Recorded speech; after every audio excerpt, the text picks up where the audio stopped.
Once, there was a hitman considered the greatest of all time, a legend, feared and respected by all in the underground world. This man, known only by a single name, Taro Sakamoto. The chaos begins. People are screaming his name. A group of armed men frantically rushing down the hallway, all with one goal, to kill Sakamoto. But what makes him so special? What makes them so desperate? Sakamoto moves with terrifying precision. You can see it in his posture, the cold determination as he expertly evades his pursuers, all while staying calm. His enemies? They're no match for his speed and skills. Gunshots, screams, and chaos. But Sakamoto? He remains cool and collected, almost as if the danger is nothing more than an afterthought. He doesn't need to say anything. His presence alone is enough to tell the story. He's not just good. He's a force of nature. As Sakamoto effortlessly takes down one after another, the men left standing are left in shock. There's awe in their eyes, but fear too. Sakamoto isn't just a hitman. He's a living legend. But one day, everything was about to change for the legendary hitman. Late at night, Taro Sakamoto walks into a convenience store. A man who has spent his life in the shadows of danger, but now he's here for something ordinary.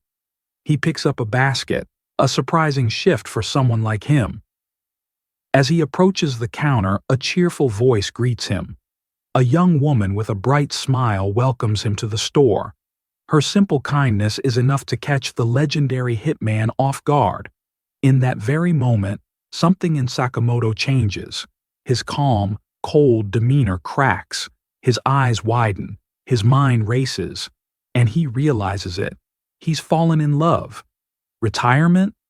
A simple life? That's what he wants now. Sakamoto walks away from his dangerous past, his guns and knives left behind. The hitman has retired. For love. Sakamoto's life takes another turn.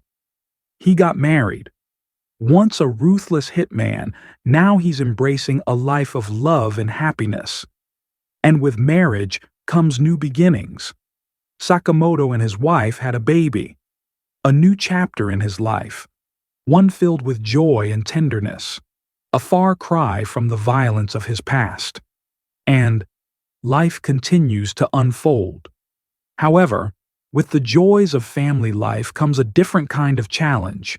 Sakamoto got out of shape. The legend who once moved with lightning speed now finds himself enjoying the comfort of family life a little too much. From the outskirts of Tokyo, a figure looks on at the changes in Sakamoto's life. He's been through a lot, but what's next for the legendary hitman who left it all behind?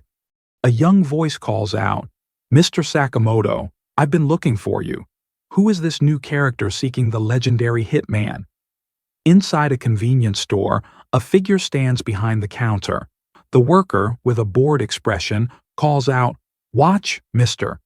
It's a casual day in the store, or so it seems.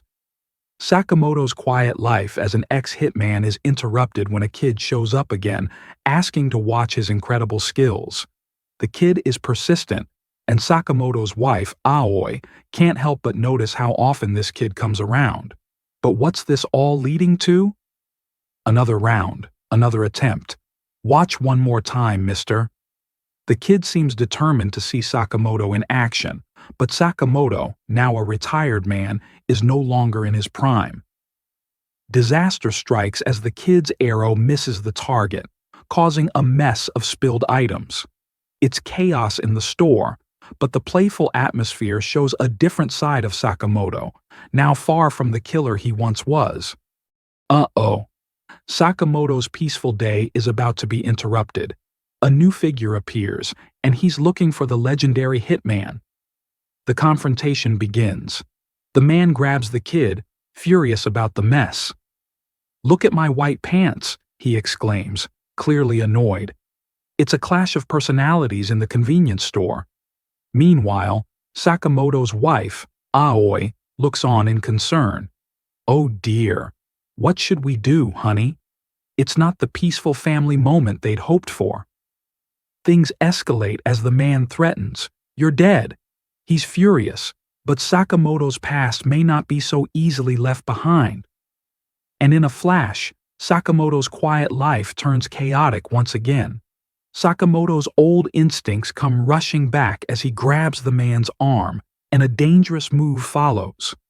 The man is about to learn just who he's messing with. The tension escalates quickly. With a swift motion, Sakamoto's old instincts take over.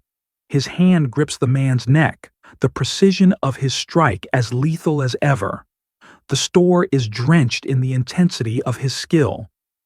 As the man stumbles away, Sakamoto's wife, Aoi, watches in surprise.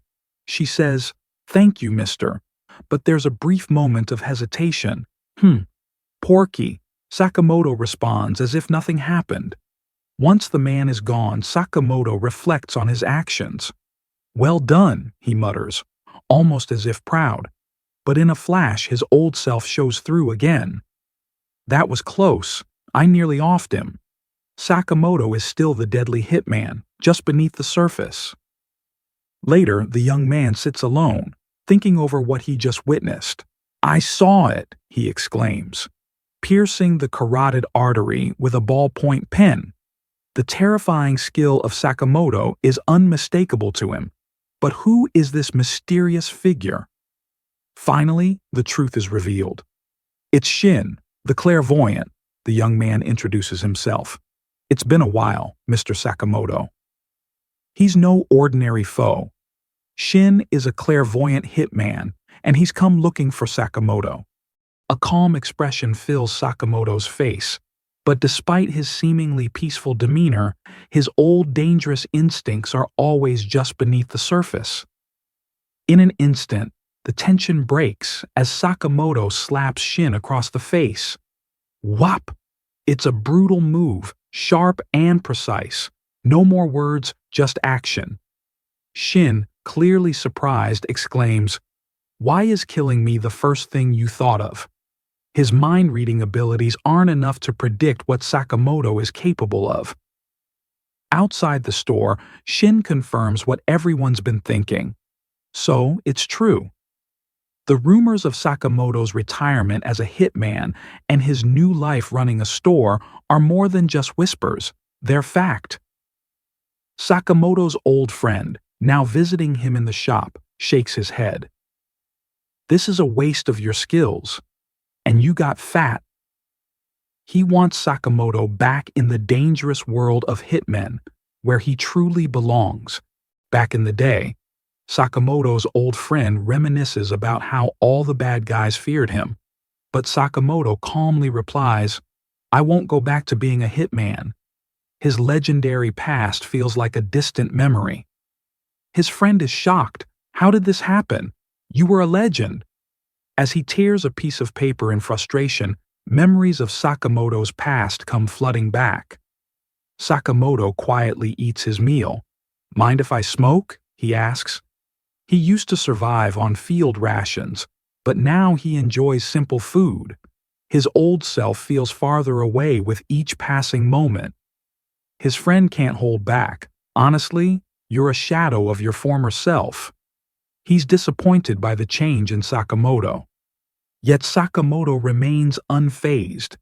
He lights a cigarette right under a no smoking sign, which drives his friend into even more frustration. "Message received," Sakamoto casually tells Shin. "I may be out of shape, but I could still kill you in an instant." Despite his laid-back attitude, his speed and lethality are still frighteningly fast. A man on a bicycle approaches asking, "Hey, Mr. Sakamoto, sorry to interrupt, but..." What does this man need from the former hitman? Shin's suspicion is immediate. Huh? Why is he asking Mr. Sakamoto? Does he need someone whacked? The thought of Sakamoto being dragged back into his past is still fresh in Shin's mind. But instead of a hit job, the man simply asks, "Can you do it, Mr. Sakamoto? I need to prune the branches at the top of that tree, but I can't reach." A simple favor, not a contract for murder. Relieved, the man cheers. Oh, nice! I knew I could count on you. Meanwhile, Shin, standing by, can't help but wonder just how much Sakamoto has really changed. The former hitman's skills are still in demand, but now they're used for simple tasks. A mother approaches Sakamoto with a simple request. Mr. Sakamoto, my daughter won't eat her vegetables. Sakamoto, ever the good-natured guy, steps in to help, but he's more interested in the food himself, munching down a bite with a smile. Outside, kids approach Sakamoto with a problem. We only have one ball.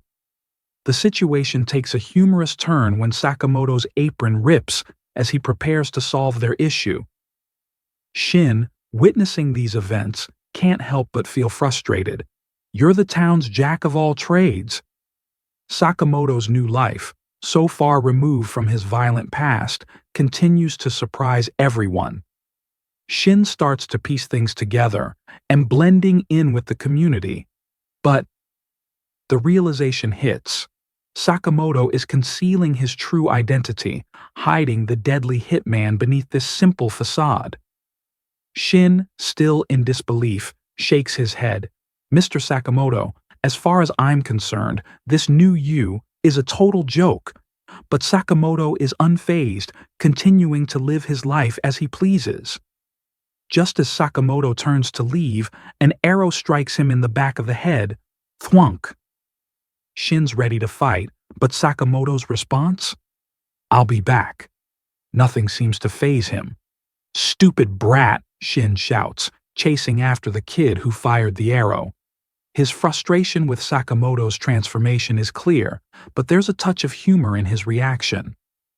In his car, Shin sighs, reflecting, in the 5 years since I last saw Mr. Sakamoto, he's sure gone soft. His thoughts are a mix of disbelief and admiration. But as Sakamoto and his friend walk along the street, Shin realizes something. Mr. Sakamoto's still cool as ever. Despite his peaceful life, there's an undeniable aura about him. Shin drives off with a grin. Even with the extra weight, he's got an amazing aura. Shin's admiration for the legendary hitman remains, even as Sakamoto embraces a different lifestyle. A loud beep and a sudden car swerve cause a scene. Don't look, a woman shouts, clearly trying to shield her child from the chaos as a car drives recklessly. Back in the calm of Sakamoto's shop, a phone vibrates, signaling an incoming call. Who could it be? It's a sign that something is about to change once again. Shin picks up the phone. Did you win over Sakamoto? But there's no victory to report. Shin answers with, I'm afraid not. The struggle to break through Sakamoto's peaceful life continues. Shin, with a look of frustration, answers the call from the boss. So you took him out? A hint of doubt in his tone as he relays the news. Shin's eyes narrow as he looks into the rearview mirror. The tension builds. A decision is coming, and it's clear he's not sure what to make of it all. With a confident smile, Shin casually remarks, Mr. Sakamoto's all tubby now. Honestly, he's no threat. Shin's disregard for Sakamoto's current state shows his overconfidence. Shin's demeanor shifts as he answers the phone again, do it or you're dead. But his response is interrupted with a simple, oh, shut up. Sakamoto's exasperation is evident. Uh-oh. Shin is startled, realizing something's not quite right. A familiar name appears on the phone screen. Sakamoto is not as out of shape as Shin thought. The tension is now palpable. You know the rule, the boss warns.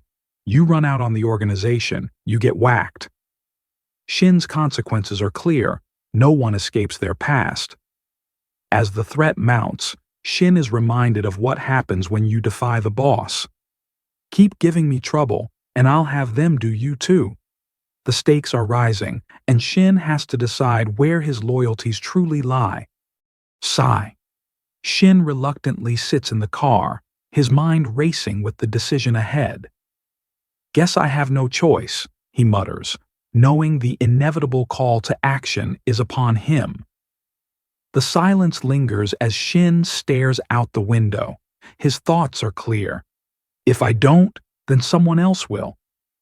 The weight of this moment hits him. There's no escaping his responsibilities. In a pivotal moment, Sakamoto steps in with unwavering confidence.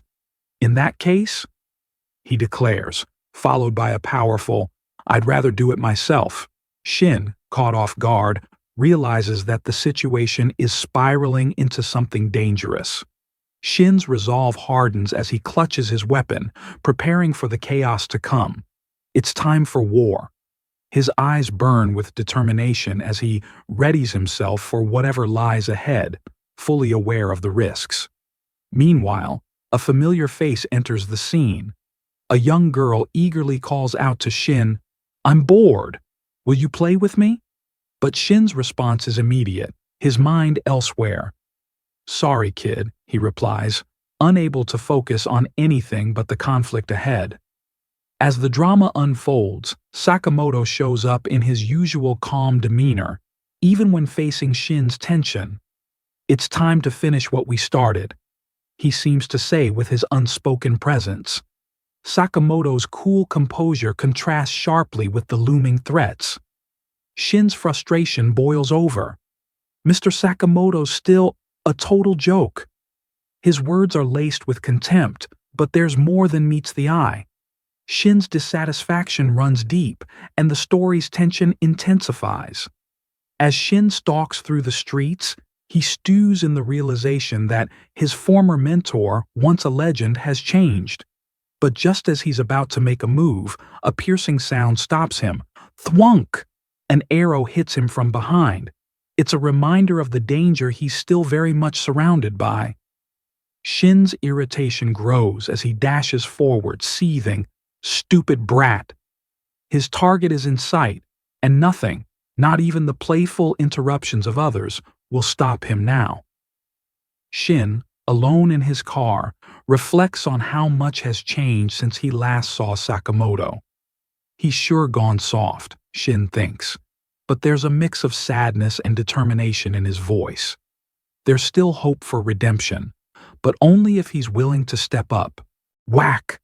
A dart shoots through the air, landing with precision. P2. The atmosphere is electric with intensity. It's clear this is not just any simple attack, and we're in for something big as the characters face off. The girl stares in disbelief.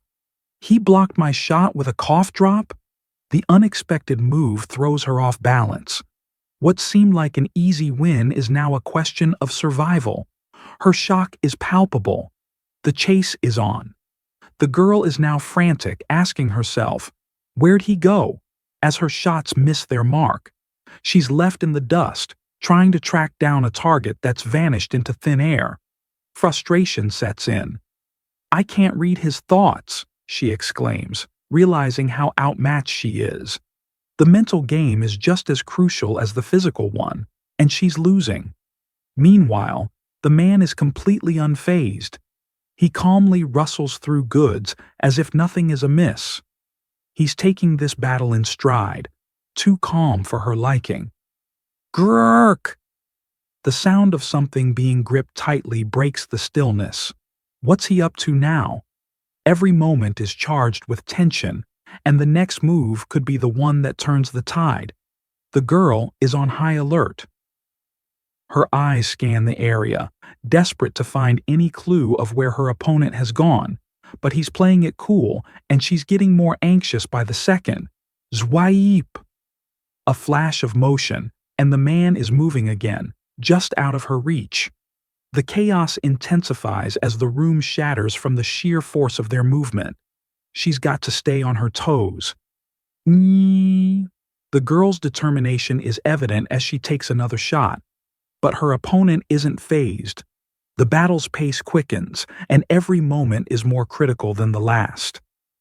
Whoof! She takes the final step in her pursuit, nearly losing her footing. With one last shot, splat! Will this finally bring her victory, or will she fall short again? What is this? The tension is palpable as our character struggles, a mix of confusion and frustration sweeping across his face. But wait, what is he holding? A wrapper? A reminder of something? Or maybe a moment of weakness? And just when you think the worst is over, a new challenge emerges. The air is thick with suspense. Who is this mysterious figure in the background? Is he an ally or an opponent? The strategy is unfolding. With a steely determination, our protagonist knows one thing for sure. He must reclaim his position. But how far is he willing to go to stay ahead? A sharp moment of realization, a single glance, and it's clear. Something major is about to unfold. A split-second decision could change everything. What will he do? Boom! The calm shatters into pure chaos. A collision so powerful, it's shaking the very foundation of the store. This is no ordinary showdown. It's a full-blown battle for survival. The stakes just got a whole lot higher.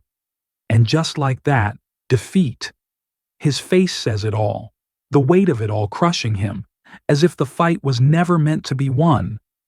Can he rise from this? What just happened? A gasp for breath, and suddenly, he's awake.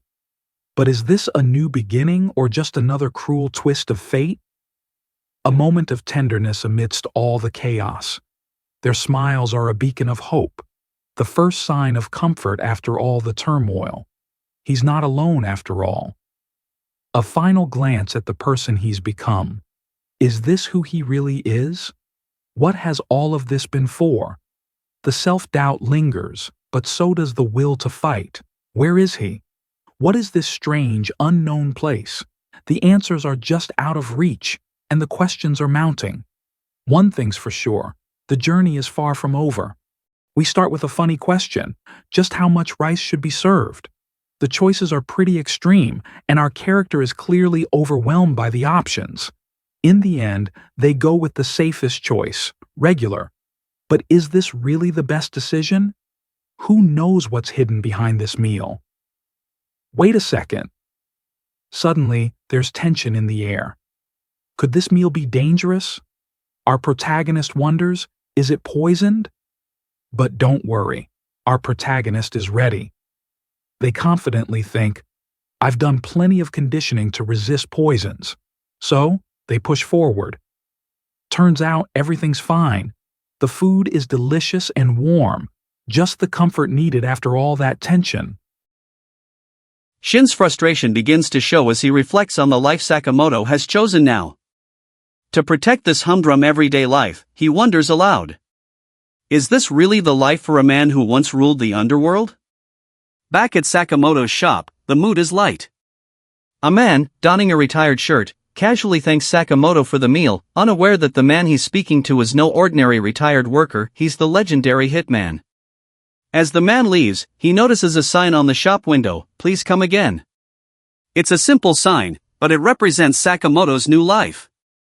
A far cry from the world of killing and chaos. Sakamoto, without a care in the world, smirks slightly to himself. Ha! The expression says it all. Despite the peaceful life he's chosen, there's still a part of him that remembers his dangerous past. Outside, the quiet peace of the day is interrupted by someone's loud realization: I'm no match for Mr. Sakamoto. The people around him are realizing that even though he's retired, Sakamoto's reputation still holds immense power. Sakamoto sits, awaiting something unknown. A voice rings out from the distance, "You wanted to speak with me, Shin?" It's clear that this is no casual meeting, it's the start of a new chapter in Sakamoto's life, one that may force him back into the danger he once left behind. A figure steps forward, his expression full of disdain. "So, you failed to ice Sakamoto?" He mocks. His words are filled with contempt as he stands before the defeated Shin, highlighting his utter disappointment. Shin, now sitting in the corner, weakly utters, "Boss." His posture shows the weight of failure, and it's clear that Sakamoto's legend is far from over, no matter how much time has passed. The tension builds when one of the men, on his knees, pleads, "Please let Mr. Sakamoto live." It's a stark reminder that even in retirement, Sakamoto commands respect, and his legacy continues to inspire fear. An explosion of laughter fills the room as one of the men mocks, "You're kowtowing to me?" The arrogance in his voice is clear. He revels in the power he believes he holds over the situation. However, not everyone shares his amusement. Why? Why are you defending him? A man standing in the background looks perplexed. His disbelief is apparent, as he questions the loyalty of those who would stand by Sakamoto. Shin, still on the ground, eyes filled with emotion, softly speaks, "Mr. Sakamoto has a home." His words are a reminder of the life Sakamoto is trying to protect. The quiet family life he values more than anything. The gravity of the situation sinks in. One man, in a somber tone, says, "He abandoned his responsibilities. He broke the rule of our world. He has to die." This is the ultimate punishment in their eyes. Turning their backs on their code is unforgivable. Shin, determined and resolute, stands up, ready to face the consequences of his actions. "If someone has to take responsibility, I'll die in his place," he says with unwavering resolve. His loyalty to Sakamoto is clear. He's willing to sacrifice everything. His opponent, seemingly bewildered, asks, "Why would you do that?" The silence that follows speaks volumes. The answer lies in Shin's heart, a deep admiration and respect for the man who once saved him. Shin's face hardens, his voice filled with anger and purpose, "For pointing a gun at my hero." The fire within him burns bright, and his determination to protect Sakamoto, no matter the cost, is unshakable. The man who once mocked them now stands still, his face filled with shock. He wasn't expecting this kind of loyalty, and it rattles him to his core. Shin's declaration has shifted the power dynamic entirely. The man, now silent and reflective, offers a chilling ultimatum. "Fine. Kill yourself, and I'll spare Sakamoto." It's a test of Shin's loyalty. But in his heart, he knows there's no turning back. The man's mocking laughter fills the room once more. "Yeah, right. Go on and die, you fool. If you believe that." His disbelief is clear. He never thought Shin would be so willing to go to such extremes for a man like Sakamoto. As Shin prepares for the fight ahead, he realizes he's running out of bullets. Almost out of bullets. He thinks, as his grip tightens on the gun. His situation is growing more desperate by the second. Despite his dwindling ammo, Shin isn't deterred. "Not that I'm surprised," he says, narrowing his eyes, as he aims the gun with determination. "I heard that." He quickly retorts, taking control of the situation with his sharp reflexes. Meanwhile, the boss of the group, observing Shin's next move, commands with a cold tone, "Kill him." But then, realization strikes, "Whoops. I forgot he can read minds." The boss, flustered, panics as he realizes Shin already anticipated his command. Shin's focus sharpens. He grits his teeth and declares, "Guess I have no choice." The tension in the room rises. The situation is about to explode into action. Outside, the familiar exterior of Sakamoto's shop stands untouched. But inside, a storm is brewing. It's as if the calm facade of Sakamoto's new life is about to shatter under the pressure. Inside the shop, Sakamoto's trusted ally, the old shopkeeper, can only watch in disbelief. He casually picks up the phone, tapping the receiver as gunshots echo in the background. He's not surprised. He's seen enough of the underworld to know it's only a matter of time before Sakamoto's past catches up. The shopkeeper's fingers dance across the cash register. Chick, the sound of the drawer opening seems louder than the chaos outside. It's like he's preparing for something bigger. He walks calmly toward the weapons locker, where an array of firearms line the walls. The ominous RMBBB hums in the background as he reaches for one of the guns, preparing for the storm he knows is coming. With a determined look, the shopkeeper loads the weapon, preparing for whatever comes next. It's a clear sign, the battle is escalating, and the quiet life Sakamoto hoped for is now in jeopardy. Back in the field, Shin, taking a breath, mutters to himself, "Huff. Huff," as he's surrounded by enemies. He's outnumbered, but the confidence in his eyes shows that he's far from defeated. "But it's like he can predict our moves. One of the goons wonders aloud. They are beginning to realize, Shin's not just reacting, he's always one step ahead.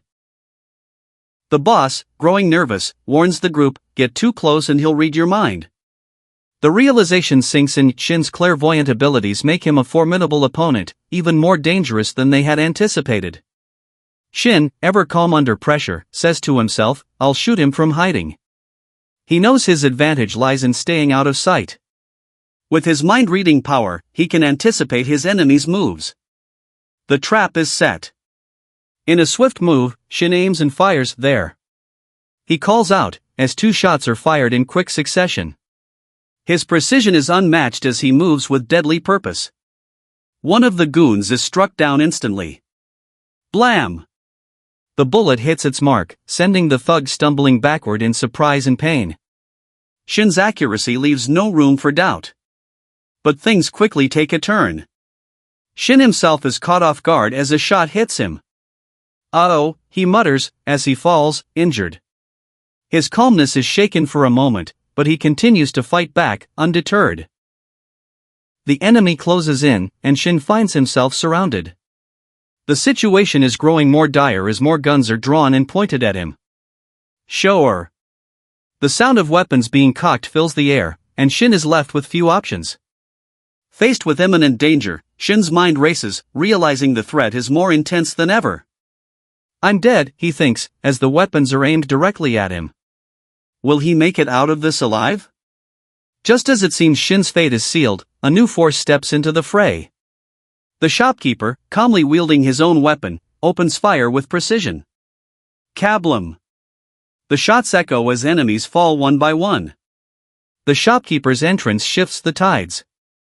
He stands tall, unfazed by the chaos around him, as he dispatches the attackers with efficiency. The old man has a hidden side, one that matches Sakamoto's lethal skills. The weapon in the shopkeeper's hand crackles with power, xeet, as it unleashes a surge of energy. It's not just a gun. It's a tool of immense destruction. The tide of battle has truly changed. The moment of realization hits. One of the men trembles, gun in hand, as he mutters, he's here. It's Sakamoto. The fear is palpable as the room comes to a standstill. No one can escape the legendary Hitman now that he's on the scene. The room erupts with chaos as multiple armed men take aim at Taro, shouting, "Kill him!" They're terrified, knowing they're facing someone whose reputation is as dangerous as the bullet in their chamber. But Sakamoto remains calm, like a storm waiting to strike. Taro's precise shot hits its mark, the victim's glasses slipping off his face. Taro's calm expression remains unshaken, while the target falls, a testament to his cold, methodical way of eliminating any threat. In a world of chaos, he is the calm center. Without hesitation, Taro's gun is already in motion, firing with pinpoint accuracy. His second shot echoes through the room, reaffirming his status as a master of his craft. Each movement is smooth, practiced, and lethal, no room for mistakes. In the blink of an eye, Taro fires his first shot, shoof. The bullet tears through the air with surgical precision, taking down his target before anyone can react. His movements are lightning fast, showcasing the deadly efficiency of the greatest hitman of all time. Taro stands poised, ready for action. As the enemy yells, "Die," the air thickens with impending danger. Taro's reaction is swift as ever, his sharp focus a stark contrast to the chaos unfolding. The calm before the storm, the tension builds. In a brutal twist, the enemy lunges with a knife, but Taro is faster. He grips his assailant's wrist in a stunning display of strength, stopping the attack in its tracks. The crunch of a clash echoes through the scene, a physical manifestation of Taro's superiority. The blade is drawn. Taro's hand firmly holds the enemy's wrist as the knife inches dangerously close. It's a battle of raw strength and speed as Taro once again proves why no one can outmatch him in a confrontation. The intense clash continues as Taro twists his opponent's arm, with the distinctive sound of crick reverberating. His precision and skill are unmatched and expert at disarming and neutralizing threats with effortless control. The chaos intensifies as one enemy soldier tries to give orders, "Don't attack one at a time." But the realization is too late. The opponents cannot keep up with Taro's unstoppable force. Each second they delay is another moment of danger in Taro's world. Taro Sakamoto stands tall, the epitome of the legendary Hitman. His presence fills the room with intimidation, as his hand scratches his chin calmly, surveying the scene of destruction. His reputation is the real weapon here, and even the most hardened criminals can't ignore the weight of his aura. The battle intensifies as Taro faces a knife-wielding enemy. With sheer precision, he slams the blade down, effortlessly meeting the enemy's strike. The sound of impact, crick, echoes through the air, his skill evident with every calculated move. A close-up of Taro shows him taking control of the situation. With a firm grip, he disarms his opponent, the knife held firmly in his hand as he effortlessly neutralizes the threat. This is Taro at his finest, swift, deadly, and always in control. In a split second, Taro's blade meets the enemy's gun, disarming him in a swift motion. The shook sound resonates, signifying just how smoothly and efficiently he operates. The fight has already been decided. His mastery over combat is undeniable. The young man, finally catching on, looks up in realization. Oh! Hey, his expression shifts from confusion to understanding as the pieces of the puzzle finally click into place. He's starting to grasp the full extent of what happened during their previous encounter. Taro, silent and calm as ever, observes the young man's reaction. The young man, still in disbelief, asks, "How did you know where?" His voice shakes with uncertainty as he processes the depth of Taro's awareness and control. It's becoming clear that Taro is always one step ahead. The young man, still stunned, looks at Taro's gun with disbelief, muttering, "My gun." The confusion deepens as he realizes that Taro's every action has been calculated, and perhaps his earlier assumptions about their confrontation were completely wrong. Taro, unfazed, expertly reloads his weapon with a smooth catch-em and plop sound. His composure is unshaken as he prepares for the next move, fully aware of what's going on around him. The contrast between his calm demeanor and the young man's shock is clear. Taro is always in control. The young man, with wide eyes, exclaims, "Don't tell me, yesterday, when we fought, oh Mike." The realization dawns on him that there was much more to their previous encounter than he ever imagined. His confusion turns into shock as he understands the deeper layers of what Taro is capable of. This recap builds up the young man's growing understanding and the calm control Taro maintains throughout.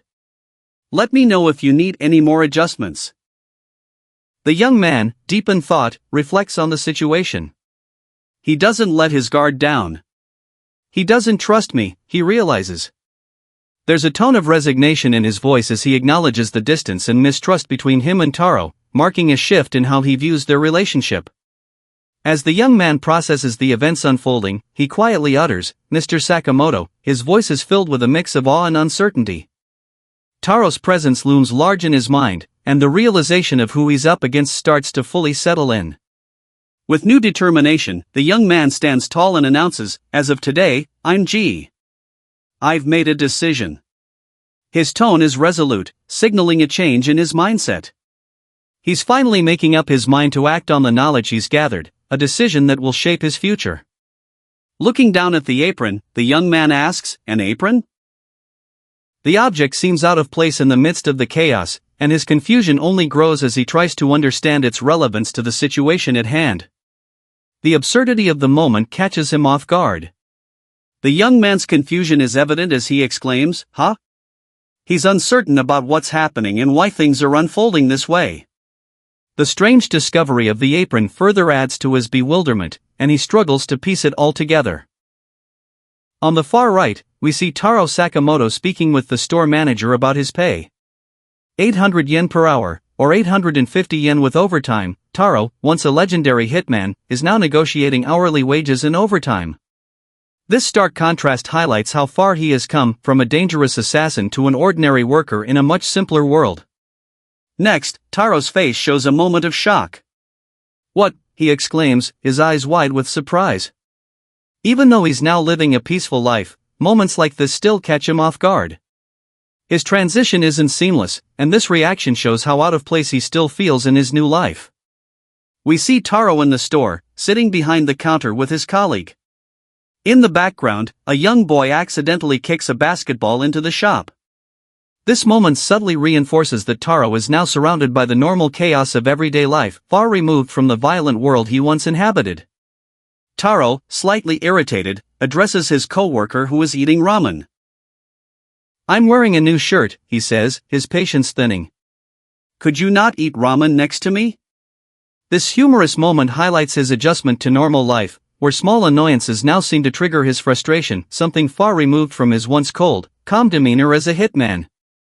The store, Sakamoto Shoten, is visible again. This small, unassuming shop represents Taro's new life. However, his past is never too far behind, as we hear a voice calling out, "Mr. Sakamoto." The lingering echo of his legendary status shows that his past, no matter how hard he tries to leave it behind, still follows him in some way. The scene starts with Taro's wife teasing him with, My. You look great, Shin." Her playful remark shows the warmth and comfort of their life together, contrasting sharply with Taro's previous violent world. But then, in a comedic twist, she adds, "We're already running low on ramen." Taro's embarrassed look reminds us that his new life revolves around ordinary, family concerns, far from the assassin's life he once led. As Taro is still processing his wife's comment, a young girl exclaims, "You fit right in." Taro's immediate response, "Do I," highlights his self-doubt. Even though he's adapting to his new family life, Taro is still unsure about his place in this peaceful world. This moment adds a mix of humor and poignancy, showing the internal conflict he feels about his past and present. An elderly woman in the store is struggling to find detergent. "Oh dear, can't find the detergent," she says. Taro, his co-worker, and the young girl watch as she searches. This simple, everyday problem emphasizes the stark difference between Taro's current life and his former life filled with danger and violence. Now, he faces small, relatable issues instead of life-or-death situations. Taro's co-worker steps in to help the elderly woman and happily says, "Here, ma'am. The detergent's here." The grateful customer responds, "Goodness. I didn't even have to ask. Thank you." The warmth of this interaction marks Taro's shift from a feared hitman to someone who is now part of a family business, engaging in simple, helpful acts that have nothing to do with violence. The young girl looks at Taro, impressed, and remarks that ESP sure is handy. This comment is a subtle nod to Taro's past abilities. His ESP, once used for deadly precision, is now an ordinary skill that helps in everyday situations. It's a reminder that while Taro's life has changed dramatically, his abilities are still useful in small, unexpected ways. Taro overhears a child's playful comment. "I prefer how Mrs. Sakamoto looks in her apron." His immediate response, "I heard that, you little perv," adds a lighthearted and humorous touch to the scene. Taro, who once was cold and ruthless, is now in a family environment where teasing and affection are part of daily life. His reaction shows his adaptation to a more playful and less dangerous world. The reflection on the past begins, as the young man narrates, "and came to work at Sakamoto's." He's clearly left behind his life as a hitman and is now working in a quieter environment. The humble storefront of Sakamoto Shoten marks the transition to this new chapter of his life. The simplicity of the scene contrasts with the violent past he's trying to leave behind. Despite his efforts to escape his past, the young man can't help but feel a lingering respect for Taro. "Still, though, Mr. Sakamoto, you gave me the chills the other day," he says with a slight shiver, recalling how terrifyingly efficient Taro was even outside of the hitman world. The admiration for Taro's lethal skills is still fresh in his mind, proving that the shadow of his past remains. Shin, another former hitman, compliments Taro, even in retirement, "You're the best, Mr. Sakamoto. I've never seen CQC like that by any hitman currently in the game." Shin is still in awe of Taro's skills, showing that even though Taro has retired, his legendary status remains unmatched in the world of assassins. The conversation turns lighthearted, and Shin adds, "Plus, you iced nearly all of them in one blow." He's impressed by how easily Taro handled a dangerous situation, taking out multiple opponents effortlessly. The young man, still processing the conversation, is shocked by Shin's casual tone. Taro's calm reaction to Shin's comment is captured as he ponders the term iced. Iced? Taro thinks, his expression showing genuine confusion. The term seems out of place to him, further emphasizing the difference between his stoic nature and Shin's more informal way of speaking. Taro's wife, concerned, suddenly bursts in. "Don't tell me you've gone back to killing," she demands, clearly worried. Her outburst reveals the tension between Taro's attempt to retire from the hitman life and the reality of how easily he could slip back into it. She fears the violence that might return with him. The scene shifts to a humorous moment as Shin's head is nearly iced by Taro, who remains perfectly calm. Shin's exaggerated reaction, shown with WHSH, adds a comedic touch to the moment, emphasizing how terrifying Taro's skills can be even in casual settings. Taro, ever composed, explains, "I inflicted no lethal wounds." He justifies his actions with a simple statement, but Shin remains unconvinced. "Yeah, but what about all those guys you took out?" Shin points out, noting the sheer number of people Taro has incapacitated. Despite Taro's non-lethal intentions, his actions still have consequences. Taro's wife responds with a resigned sigh. "Honey," her tone is calm, but there's an underlying sadness, acknowledging the fact that Taro can never fully escape his past. She understands his violent past is part of who he is, and it will always be a part of their lives, no matter how hard he tries to leave it behind. The young girl, with an assertive tone, exclaims, "Divorcee." Her finger is pointed as she sternly declares, the penalty for breaking the family rules is divorce. The seriousness in her voice suggests that there are strict rules within the family that must be followed. The scene is unexpectedly intense, showing the weight of the family dynamics. Taro and Shin, seemingly unaffected, are in the background observing. The wife, from behind a door, huffs, "Humph." Her reaction reflects her frustration with the situation, hinting at the strain in their relationship due to the family rules and the tension they create. Shin, scratching his head, looks puzzled, asking, "What family rules?" Taro, in a calm manner, echoes the question, "Family rules?" Both of them seem bemused by the young girl's declaration, indicating that they aren't fully aware of the full extent of the family's rules. The young man, Shin, becomes the target of an unexpected physical reaction. As he is caught in a chokehold, he grunts, "NGH." The sudden intensity contrasts sharply with the previous lightheartedness, suggesting that family dynamics and tensions are still at play, even in casual moments. Shin, gasping, demands to know, "Why did you kill me in your mind?"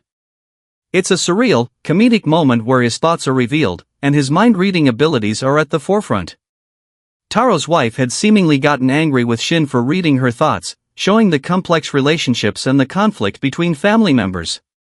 Taro's wife sighs, clearly fed up, as she mutters, "Sigh." Her frustration is evident, and she seems to have grown weary of the antics of her husband and Shin. It's a quiet moment of reflection, indicating that the challenges of living with people who have violent pasts and unusual abilities are taking their toll. The scene shifts to the outside world, where the wife walks alongside another woman, contemplating, "I wish I hadn't come down so hard on my husband this morning." The regret is clear in her voice as she reflects on her actions. It's a rare moment where the burden of family life weighs heavily on her. The conversation continues with the other woman agreeing, "Yeah." The casual nature of their conversation contrasts with the more intense and dramatic moments that have unfolded in the story. It gives the reader a sense of normalcy amidst the chaos that has taken place within the family. A parting moment arrives with the two women waving goodbye. The young woman says, "Okay, I'm going this way," as she moves on with her day. The image is serene, capturing the casual moments in between the more dramatic confrontations, allowing the story to breathe before the next confrontation. The final panel zooms in on Shin, standing outside, musing to himself. He gives a small, contemplative HM as he reflects on the absurdity of everything happening around him. His quiet moment alone shows his deep thoughts on the chaos of family life and his place within it. The scene opens with Shin casually riding his motorcycle. He mentions, "Too much effort to explain." And, looking at Taro, adds, "What's the family rule your wife mentioned?" This indicates that Shin has become curious about the seemingly complex family rules that Taro's wife has set, revealing the complicated dynamics of their household. Taro responds with a relaxed tone, "Family rules, gee, I envy that family vibe." The humor is evident as Taro remarks on the unconventional nature of family rules, seemingly wishing for that kind of structure in his own life. Shin, meanwhile, seems to be the more curious of the two, processing the idea of family rules with intrigue. As Shin and Taro speed through the streets, the action intensifies. The words WOAH appear as Taro and Shin zoom past a street corner, narrowly avoiding a collision. The sound of their bike's tires screeching emphasizes the adrenaline of the moment, making the reader feel the high stakes as the motorcycle races forward. Shin asks a question in urgency, "What's up? A bus jacking?" Taro looks back with a puzzled expression, asking, "Your wife?" The scene turns into a frantic rush as Shin and Taro head toward a situation involving a bus jacking. There's an escalating sense of danger, with the casual conversation quickly turning into a mission. Inside the bus, the hijacker speaks to the passengers with an alarming confession, "We're going to crash this bus into the Shui building." The hijacker's wild rant continues, "Do you people know how traumatic it is when your favorite manga gets discontinued? You can't even imagine the pain of having something you love taken away." His words echo in the bus as the terrified passengers process the absurdity of the situation. The woman on the bus, with a mix of surprise and concern, exclaims, "Oh dear. I'll be late for dinner," as she gazes at the chaos unfolding. The gravity of the situation seems to be overshadowed by her more personal concern about being late, creating a humorous contrast to the extreme events happening around her. The situation is absurd yet grounded in the mundane concerns of everyday life. The hijacker, trying to assert control, declares, "For a better manga industry, your lives will be sacrificed." His intense declaration only adds to the absurdity of the scene. The threat is juxtaposed with the woman's casual reaction, as she continues to shrug off the seriousness of the hijacking. It's clear that she's not as terrified as one would expect in such a dire situation, revealing the comedic tone of the moment. The hijacker confronts the woman, accusing her, "Hey, you don't seem to care about manga, do you?" The woman, without missing a beat, responds with a defiant expression, "Huh?" Her lack of fear and calm demeanor in the face of the hijacker's aggression showcases her confidence. This panel continues to play with the absurdity of the hijacking, highlighting the clash between the hijacker's irrational rage and her seemingly unaffected attitude. The woman, now slightly smiling, asserts, "Because I know he'll always save me." She's clearly referring to her husband, Taro Sakamoto, whose legendary skills are legendary even in these dire situations. Her confidence stems from knowing that Taro will come to her rescue, adding a sense of security amidst the chaos. The subtle hint of humor in her words shows her unshakable faith in her husband. The hijacker, now more flustered, mutters, "Forget her. She's gone mad with fear." His defeatist attitude reflects the contrast between the tension of the hijacking and the nonchalance of the woman, further driving the comic elements of the scene. He's confused by her calmness, making the situation feel even more outlandish. The team is racing toward a mission. The urgency of the situation is clear as they discuss their top priorities: rescuing the hostages, staying incognito, and making sure not to kill. The pressure of balancing these tasks weighs heavily on them as they speed through the streets. As they ride, Shin expresses confusion about Taro's constant hesitation to kill. This moment reveals a subtle tension between their professional life and personal morals, hinting at the emotional complexities that drive Taro's careful approach to their work. The mission's rules are clearly laid out: rescue the hostages, keep their hitman identity secret, and refrain from inflicting lethal wounds. Taro and Shin discuss these points, with Taro affirming the importance of sticking to these strict guidelines as they move forward with the mission. Shin, curious about Taro's strict rule against killing, asks why he is so careful.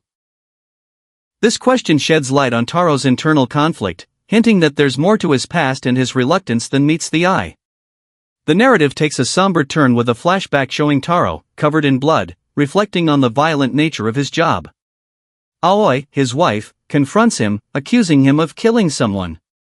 Taro, however, brushes it off, stating he was just doing his job.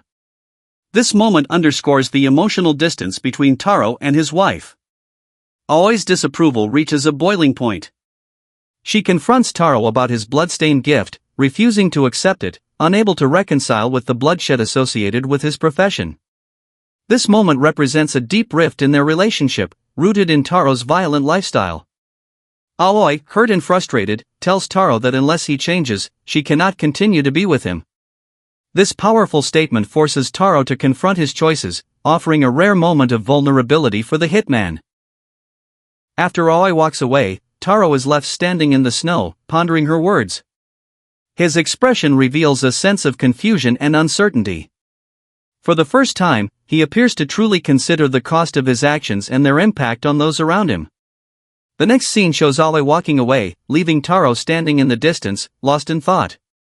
This separation marks a turning point in Taro's life, where he must decide between his violent profession and the woman he loves. Aoi, walking with her friend, reflects on the difficult conversation with Taro.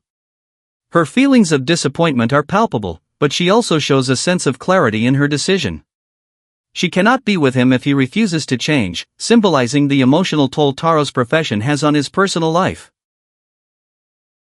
In a dramatic moment, Aoi takes a daring leap off the building, shouting bye-bye, as she disappears into the air, a symbol of her bravery and resolve, regardless of the danger she faces. Taro Sakamoto looks on in disbelief as Aoi jumps. His shocked expression conveys his deep concern and the sudden realization that he might lose someone dear to him. A loud zoom resonates as an explosion rips through the air. A grenade is thrown, marking a desperate turn in the situation. The chaos and confusion escalate, adding to the tension of the scene.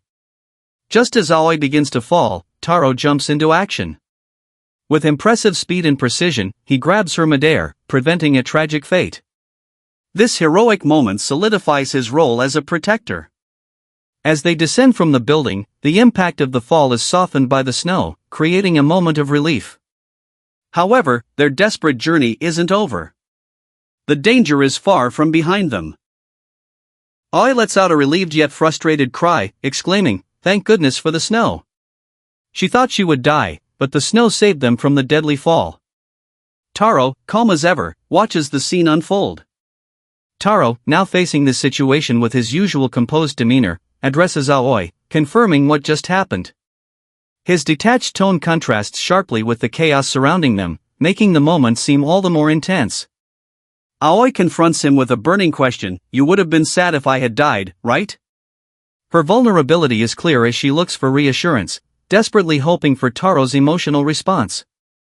As Taro remains silent for a moment, Aoi insists, emphasizing that everyone has someone who matters to them, just like he did when he wanted to save her. This moment is key, showcasing her understanding of what is truly at stake in their lives. The final image shows Taro in deep contemplation. Aoi's words seem to have left a lasting impression on him, and his expression hints at a shift in his thoughts and emotions, leaving the door open for future developments in their complicated relationship. The scene opens with Taro Sakamoto and Shin in full action, rushing to the mission site. On their motorbike, Taro declares their priorities, "These are our priorities for this rescue mission." There is a sense of urgency as the duo speeds toward their target. Shin then takes out a list of their mission priorities. 1. Rescue the hostages. 2. Incognito, don't reveal our hitman identities. A brief pause follows, and she smirks, adding, "No killing too." Shin's resolve to maintain their moral code is clear, despite the violence surrounding their work. Taro, a bit puzzled, questions the no-killing rule again, as he's used to the bloody work of being a hitman. However, Shin's answer is simple yet firm, "No killing too." The conversation underscores the tension between their past and the present goals. Shin asks, "Why are you so careful not to kill?" Taro responds, seemingly resigned, "I wondered about this in our battle the other day, too." This reveals Taro's internal conflict, which deepens with the reminder of the vow he made when leaving his past life behind. The next flashback shows Taro, years earlier, bloodied and surrounded by death. Aoi, his daughter, faces him with tears and anger, accusing him of the violence he has caused. "Covered in blood again.